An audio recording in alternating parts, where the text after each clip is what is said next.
जय हिंद साथियों, मैं अपने इस वीडियो में आपका पुनः स्वागत करता हूं।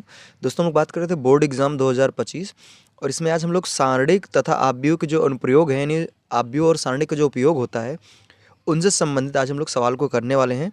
और ये सवाल आपके बोर्ड एग्जाम में कन्फर्म है, 8 नंबर में प्रश्न पूछा जाता है। प्रश्न ये है कि समीकरण निकाय 2x plus 3y plus 3z बराबर 5, x minus 2y plus Z बराबर -4 और इसमें लिखा है 3x minus Y minus 2z बराबर 3 को कह रहा है आप भी विधि से हल कीजिए। तो थोड़ा सा मैं आपको कुछ बातों को बताऊं। जैसे अगर हम बात करें क्लास 10th की, तो क्लास 10th में आपने एक चैप्टर पढ़ा होगा, दो चर वाला रैखिक समीकरण युग्म। यानी उसमें आपको दिया जाता था दो चर वाला रैखिक समीकरण। जैसे मान लेते हैं 2x प्लस 3y बराबर मान लेते हैं 12 दिया है, और 4x माइनस मान लेते हैं 5y बराबर मान लिया चलो 10 दे दिया, सपोज दैट, इस तरीके का प्रश्न। तो आपने पढ़ा होगा कक्षा 10 में दो चर वाले रैखिक समीकरण युग्म। तो इसमें आपने देखा होगा कि दो समीकरण आपको मिलते हैं जिसमें दो चर होते थे, ठीक है। और इनको आप लोगों ने हल करना सीखा होगा। एक तो पहला नंबर पढ़ा होगा विलोपन विधि से, इसको विलोपन विधि से आपने करना सीखा होगा। और एक पढ़ा होगा प्रतिस्थापन विधि से। प्रतिस्थापन विधि से आपने x और y के मान को निकाला होगा। मतलब जैसे इसमें अगर बात करें तो सवाल में बेसिकली इन दोनों को हल करके हमें ये पता करना होता है कि x और y के ऐसे कौन से मान हैं जिनको इसमें रखने से 12 बनने और इसमें रखने से कितना बने, 10 बने। तो उसी तरीके से अब थोड़ा सा इसके लेवल को और बढ़ाते हुए अब आपके कक्षा 12 में क्या है, सारणिक और आव्यूह के जो अनुप्रयोग में इसमें आपके 3 चर वाले जो समीकरण होंगे, इसमें रैखिक समीकरण, 3 चर वाले रैखिक समीकरण, इसमें युग्म नहीं होगा, इसमें 3 लोग होंगे। जैसे यहाँ पे देखिए, ये आपका ये 3 चर वाला एक रैखिक समीकरण है, ये भी 3 चर वाला रैखिक समीकरण है, और ये भी 3 चर वाला रैखिक समीकरण है। तो कह रहे हैं इनको हल करिए, यानी इसमें x y z के मान बताइए। और किस विधि से बताने के लिए बोल रहा है, आव्यूह विधि से बोल रहा है, ठीक है। तो इसमें बेसिकली x और y z तीनों के मान बताने, मतलब इसमें रखना है जैसे x y z के ऐसे क्या मान हो कि हल करने से 5 बने, इसमें -4 बने, इसमें कितना बने, 3 बने। तो आइए इसको हम लोग आव्यूह विधि से हल करके इसको देखते हैं। तो अगर यहाँ पे अगर हम बात करें, पहले तीनों समीकरणों को हम लिख लेते हैं। तो यहाँ जैसे पहला समीकरण है 2x plus 3y plus 3z बराबर, ये दिया हुआ 5। अगला दिया x minus 2y plus Z बराबर -4। और अगला है 3x minus Y minus 2z बराबर 3, ये दिया हुआ, ठीक है। तो अब यहाँ से देखिए, अगर हम बात करें आव्यूह विधि से हल करने का जो तरीका होता है, इसका सूत्र होता है कैपिटल X बराबर A इनवर्स इंटू बी, ये सूत्र होता है, ठीक है, x y z के मान निकालने के लिए। अब यहाँ पे पहला नंबर हमें देखिए कैपिटल X चाहिए, A इनवर्स चाहिए और B चाहिए। तो पहला नंबर यहाँ पे हम निकालेंगे A, थोड़ा सा इधर लिखते हैं, A बराबर, देखिए A कौन होगा भैया, तो यहाँ पे जो x y z के जो गुणांक होंगे वही आपके क्या होने वाले, A। तो इसमें देखिए पहला नंबर x गुणांक कितना है, 2, और यहाँ इधर देखिए x गुणांक कितना है, 1, और यहाँ पे 3, इस तरीके से, यानी ऐसे लंबवत लिखना है x y z। अब देखिए y वाले देखते हैं, तो यहाँ पर हो जाएगा आपका 3, यहाँ हो जाएगा -2, और इधर हो जाएगा -1। यहाँ जेड की बात करेंगे तो यहाँ हो जाएगा 3, और यहाँ हो जाएगा 1, और यहाँ हो जाएगा -2। तो ये अभी तो आपका ए आया है। अब यहीं से हमें क्या करना है, ए इनवर्स निकालना है। तो यही थोड़ा ए इनवर्स निकालने में लफड़ा ज़्यादा है। बाकी अगर हम बात करें बी बराबर, तो बी बराबर इधर समझिए, यहाँ पे जो बराबर के इधर जितने भी लोग हैं ये सभी बी हैं। तो यहाँ देखिए 5 है, फिर -4 है, और इधर कितना है, 3 है, ये आपके बी हो गए। अगर बात करें कैपिटल X की, तो इधर समझिए, यहाँ पे x y z बताने, तो कैपिटल X में आप x y z इस तरीके से आप लिखेंगे। तो जब हमें अभी बेसिकली ए इनवर्स निकालना है, ए इनवर्स निकल जाएगा तो सारा काम आपका आसान हो जाएगा। तो चलिए हम लोग निकालते हैं ए इनवर्स। ए इनवर्स हम जानते हैं, ए इनवर्स निकालने का जो सूत्र होता है ये होता है A D J A upon सारणिक ए। तो इसमें अभी हमें पहले नंबर निकालना पड़ेगा ए डी जे ए, फिर उसके बाद निकालना पड़ेगा सारणिक ए, तब जाके हमारा पूरा प्रोसेस आगे बढ़ेगा। तो चलिए स्टार्ट करते हैं। सबसे पहले नंबर निकालेंगे ए डी जे ए। तो याद होगा आपको ए डी जे निकालने का तरीका, पहले नंबर निकालेंगे A11। जैसे इधर समझिए, अगर ए डी जे निकालना है तो यहाँ पे अगर इसके मॉडल की बात करें तो ये आपका पहला नंबर 3×3 है, तो इसको ऐसे लिख सकते हैं ना, A11, A12, A13, A21, A22, A23, फिर इसके बाद A31, A32 और 3 इस तरीके से। तो इसमें आपको पहला नंबर निकालना है A11। तो A11 का मतलब होता है पहली पंक्ति पहले स्तंभ को आपको हटाना है। तो पहली पंक्ति और पहले स्तंभ को हटाना। और एक बात आपको ये भी ध्यान देनी है, यहाँ पे ये plus minus plus minus plus minus plus minus plus इस तरीके से होता है आपका। तो A11 में आपको क्या लेना है, प्लस लेना है। तो यानी पहली पंक्ति पहला स्तंभ को हटा देना है। इसका इसमें मल्टीप्लाई करेंगे तो जाएगा -2 ये हो जाएगा +4 माइनस इसका इसमें मल्टीप्लाई करेंगे तो माइनस का क्या हो जाएगा 1। तो ये माइनस माइनस प्लस और 4 1 क्या हो जाएगा 5। तो A11 कितना आ गया 5 आ गया। अब हमें निकालना है A12। तो A12 का मतलब पहली पंक्ति दूसरा स्तंभ। तो यहाँ पे देखना है पहली पंक्ति दूसरे स्तंभ को हटाना है तो इसका इधर मल्टीप्लाई करेंगे। अच्छा इसको माइनस भी लेना है ना, तो इसका इसमें मल्टीप्लाई करेंगे तो -2 फिर माइनस 3 एकन्नम 3। तो यहाँ से -2 -3 तो -5 आगे माइनस है तो यहाँ हो जाएगा +5। अब अगला नंबर निकालना है A13। A13 का मतलब पहली पंक्ति तीसरा स्तंभ। तो पहली पंक्ति तीसरा स्तंभ यानी पहली पंक्ति तीसरा स्तंभ हटा देना है। तो इसका इसमें मल्टीप्लाई करेंगे तो यहाँ जाएगा -1 और इसका इसमें मल्टीप्लाई करेंगे तो जाएगा -6। तो ये जाएगा -7 आपका। ठीक है, अब हमें निकालना है A21। अच्छा A21 जो है यानी यहाँ पे आएंगे, ये माइनस में लेना है इसको, तो आगे माइनस लगाइए। A21 का मतलब होता है कि दूसरी पंक्ति पहला स्तंभ। तो यहाँ पे ध्यान देना है, देखिए ये दूसरी पंक्ति है और ये आपका ये पहला स्तंभ है। तो दूसरी पंक्ति पहले स्तंभ को आपको हटाना है। इसका इसमें मल्टीप्लाई करेंगे तो जाएगा -6 और इसका इसमें मल्टीप्लाई करेंगे तो जाएगा -3। तो -3 -6 -9 आगे माइनस है तो +9 हो जाएगा। ठीक, अब अगला नंबर निकालना है A22। A22 का मतलब दूसरी पंक्ति दूसरा स्तंभ। तो ध्यान से देखना इसमें दूसरी पंक्ति दूसरा स्तंभ। तो दूसरी पंक्ति और दूसरे स्तंभ को क्या करना है, हटाना है। तो दूसरी पंक्ति दूसरा स्तंभ हटेगा तो इसका इसमें मल्टीप्लाई होगा और इसका इसमें होगा। तो -2 गुणा 2 में करोगे कितना हो जाएगा, ये हो जाएगा -4 फिर माइनस 3 त्रिक 9। तो फाइनली आपका आ जाएगा ये -13। ठीक, और अब यहाँ पे लेना है आपको A23 और आपको ध्यान देना है A23 किस में होता है, माइनस में। तो यहाँ माइनस लगाइए, ब्रैकेट बना लीजिए। तो A23 का मतलब है दूसरी पंक्ति तीसरा स्तंभ। तो यहाँ पे देखिए दूसरी पंक्ति और ये तीसरा स्तंभ हटा देना, दूसरी पंक्ति तीसरा स्तंभ हटा देना। ठीक है, तो इसका इसमें मल्टीप्लाई करेंगे तो -2 एकन्नम 2 फिर माइनस 3 त्रिक 9। तो ये हो जाएगा आपका -11 और आगे माइनस है तो ये हो जाएगा +11। ठीक, तो ये फाइनली आपका A23 आ गया। अब हमें क्या निकालना है, A31 निकालना है, यानी तीसरी पंक्ति पहले स्तंभ को हटाना है। तो तीसरी पंक्ति और पहले स्तंभ को हटाना है, इसको हटाना है। यहाँ पे आपका क्या है 3 है। ठीक है, तो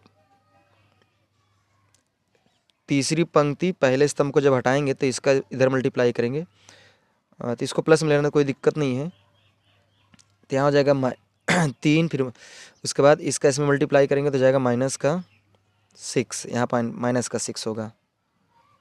तो देखिए यहाँ माइनस ये माइनस प्लस हो जाएगा तो सीधा सीधा आपका कितना आएगा 9 आएगा। अब हमें निकालना है A32 यानी तीसरी पंक्ति दूसरे स्तंभ को हटाना है। तो तीसरी पंक्ति दूसरे स्तंभ को जब आप हटाएंगे, इसको हटाएंगे तो इसका इसमें मल्टीप्लाई करेंगे और इसका इसमें मल्टीप्लाई करेंगे। और आपको ध्यान देना है इसको किस में लेना है, माइनस में लेना है। तो यहाँ ब्रैकेट लगाएंगे, तीसरी पंक्ति दूसरा स्तंभ हटेगा 2 एकन्नम 2 माइनस 1 तिक्के 3। तो 2 में से 3 जाएगा -1 आगे माइनस है तो यहाँ हो जाएगा +1। ठीक, चलिए आगे बढ़ते हैं। अब हमें निकालना है A33। तो A33 का मतलब है तीसरी पंक्ति तीसरा स्तंभ। तो तीसरी पंक्ति तीसरा स्तंभ हटा दीजिए, तीसरी पंक्ति तीसरा स्तंभ हटाएंगे यानी यहाँ तीसरी पंक्ति तीसरा स्तंभ हटाएंगे तो -2 गुणा इसमें करोगे तो -4 फिर माइनस 1 तिक्के 3। ठीक, तो यहाँ से फाइनली आपको हो जाएगा -4 -3 तो कितना हो जाएगा -7। थोड़ा सा एक बार देखिए, आपको मैं बता रहा हूँ ये हो सकता है हमसे कहीं मिस्टेक हो सकता है, वैसे कंफर्म है कि नहीं होगा। बाकी एक बार इसको अपने समझ के देख लीजिएगा, अगर कहीं बाई मिस्टेक हुआ हो तो उसको अपना सुधार लीजिएगा। अब आगे बढ़ते हैं। अब यहाँ से मैं पहले इसको आपको क्या करना है, इसके क्रम से सजाना है जैसे इसमें लिखा है। तो A11 कितना है, A11 5 है, A12 5 है और ये कितना है, ये -7 है और ये 9 -13 11। ठीक, फिर उसके बाद 9 1 माइनस का 7। ठीक, ये आया। अब हमें इसका क्या निकालना है, इसका हमें निकालना है ए डी जे ए। तो यहाँ से हो जाएगा ए डी जे ए निकालेंगे तो इसमें देखिए इसका परिवर्त करना होता है। परिवर्त का मतलब पंक्ति को स्तंभ में बनाना पड़ता है। तो ये जो पंक्ति इसको स्तंभ बना दीजिए। तो 5 5 माइनस 7, फिर उसके बाद 9 माइनस का 13 11, 9 1 माइनस का 7। ठीक, तो यानी आपकी पहली पंक्ति पहला स्तंभ बन जाएगा, दूसरी पंक्ति दूसरा स्तंभ बन जाएगा, तीसरी पंक्ति तीसरा स्तंभ बन जाएगा। तो ये आपका फाइनली क्या आ गया, ए डी जे ए आया। अब हमें क्या निकालना है, सारणिक ए निकालना है। तो सारणिक यानी इसी ए का आपको क्या निकालना है, सारणिक निकालना है। तो ए दिया क्या है भैया, ए दिया है 2 3 3, 1 माइनस का 2 1, उसके बाद 3 माइनस 1 माइनस का 2। ठीक, ये आपका क्या दिया, मतलब ए दिया, इसका हमें सारणिक निकालना है। अब देखिए इसका सारणिक निकलेगा कैसे, तो यहाँ पे काम करिए प्लस माइनस प्लस। तो पहला नंबर आप लेंगे प्लस का 2। ठीक, तो यानी ये सामने जाएगा इधर जाएगा, तो इसका इसमें मल्टीप्लाई करेंगे कितना आएगा, माइनस माइनस प्लस, यानी प्लस का 4 माइनस माइनस का 1 आएगा। ठीक, अब यहाँ लेंगे माइनस का 3, उसके बाद देखिए ये गायब होगा ये गायब होगा, तो इसका इसमें मल्टीप्लाई करेंगे माइनस का 2 फिर माइनस 3 कन्नम 3, फिर यहाँ हो जाएगा प्लस का 3, फिर ब्रैकेट में देखेंगे, देखिए ये जाएगा और ये जाएगा, तो माइनस 1 गुणा 1 में करेंगे माइनस का 1, फिर माइनस इसका इसमें मल्टीप्लाई करेंगे तो जाएगा माइनस का 6। तो यहाँ से हो जाएगा सारणिक ए बराबर, देखिए माइनस माइनस प्लस हो जाएगा, 4 1 5 5 2 9 10, फिर माइनस। अच्छा देखिए यहाँ पे माइनस का 2 माइनस का 3, तो ये जाएगा माइनस का 5, और माइनस 5 गुणा माइनस 3 में करेंगे तो जाएगा प्लस का 15, फिर उसके बाद ये माइनस माइनस प्लस, तो प्लस का 5 माइनस का 1, तो यहाँ जाएगा माइनस प्लस का 4 हो जाएगा। ठीक है, सॉरी यहाँ पे प्लस का 6 हो जाएगा और माइनस का 1, तो प्लस का 5 आएगा, प्लस 5 गुणा अगर इसमें करेंगे, सॉरी यहाँ पे प्लस होगा ना, तो यहाँ पे आपका आ जाएगा 15। ठीक, यहाँ भी आपका क्या हो जाएगा 15। एक बार इसको अच्छे से देख लेते हैं, जैसे देखिए यहाँ माइनस माइनस प्लस हो जाएगा, तो यहाँ प्लस यानी 4 1 5 5 2 9 10 हो जाएगा। ठीक है, माइनस का 2 माइनस का 3, तो ये जाएगा माइनस का 5, माइनस 5 गुणा अगर माइनस 3 में करेंगे तो प्लस का 15 हो जाएगा, माइनस माइनस प्लस यानी प्लस का 6 माइनस का 1, तो प्लस का 5, और प्लस 5 गुणा अगर इसमें करेंगे तो ये प्लस का 15 हो जाएगा। बात सही है, चलिए ठीक है एकदम। अच्छा 15 15 30 और 30 10 40, यानी आपका जो सारणिक ए आया है ये आपका फाइनली कितना आया है, सारणिक ए आपका 40 आया है। ठीक है, तो यानी सारा कुछ आपको मिल गया। अब हमें क्या निकालना है भैया, अब हमें निकालना है ए इनवर्स। तो ए इनवर्स हम जानते हैं पहला नंबर होता है A D J A upon सारणिक ए। तो ए डी जे कितना है, तो ए डी जे आपका ये है, तो ये हो जाएगा 5 9 9, 5 माइनस का 13 1, माइनस का 7 11, और ये हो जाएगा माइनस का 7। ठीक, अपॉन ये हो जाएगा सारणिक ए का मान कितना दिया 40। ठीक है, यहाँ पे देख लीजिए एक बार अच्छे से, यानी ए डी जे पूरा हमने लिखा बट इतना लिखा था। एक काम करते हैं, अब इसमें सभी में क्या करना है, डिवाइड कर देना है।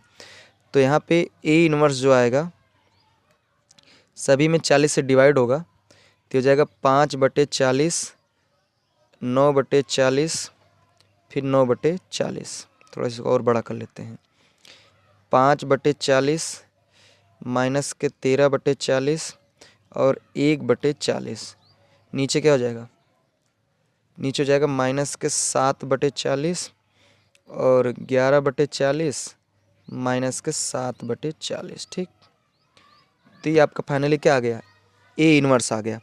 अब हमें क्या निकालना है, अब आगे जो प्रोसेस होगा, तो अब यहाँ पे देखिए अगला स्टेप होगा कैपिटल एक्स बराबर ए इनवर्स इंटू बी ना, इस तरीके से। तो यहाँ देखिए कैपिटल एक्स का मान ये है, ए इनवर्स का मान ये, बी का मान ये हमने लिख दिया। ठीक है, अब इसका आपको क्या करना है, मल्टीप्लाई करना है, तो एक्स वाई जेड। ठीक, अब देखिए आप लोगों को इसको मल्टीप्लाई करना सीखा होगा, इसका उठा के इसमें गुणा होना है। ठीक, इसका फिर उठा के इसमें गुणा होना है, फिर इसका भी उठा के इसी में गुणा होना है।